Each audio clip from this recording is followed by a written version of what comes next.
एक ही वार में महिला बेहोश होकर फर्श पर गिर पड़ी।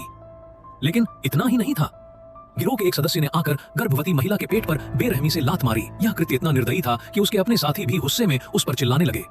फिर वे भाग गए, इस बात से अनजान कि महिला का पति एक अफ्रीकी अमेरिकी पुलिस अधिकारी था। यह जानने के बाद कि क्या हुआ था, वह अस्पताल पहुंचा। सौभाग्य से उसकी पत्नी अभी भी होश में थी और आपातकालीन कक्ष में ले जाने से पहले हमलावरों के बारे में उसे बता पाई। एंटोनियो को वहीं रहना पड़ा। घंटों की सर्जरी के बाद यह पता चला कि उसकी पत्नी को केवल हल्का सा झटका लगा था, लेकिन भ्रूण को जो नुकसान हुआ था वह अपूरणीय था। यह स्पष्ट था कि उन्होंने बच्चे को खो दिया था। यह सुनकर एंटोनियो को लकवा मार गया।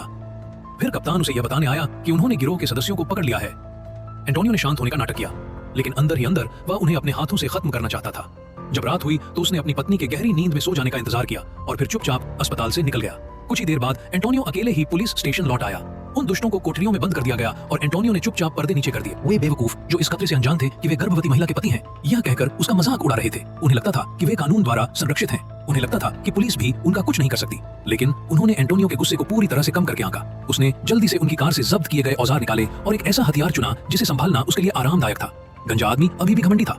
उसने न केवल एंटोनियो की मां का अपमान किया, बल्कि उसने यह भी दावा किया कि उसे अपने किए पर कोई पछतावा नहीं है। यही बात अंत में एंटोनियो को गुस्सा दिलाती है। फिर वह उस कोठरी के पास गया जहां उसके दो अन्य साथी थे। इस समय तक सभी घबरा चुके थे। एंटोनियो ने शांति से दरवाजा खोला और उनसे वादा किया, अगर वे उससे आगे निकलने में कामयाब हो गए तो वे घर जा सकते।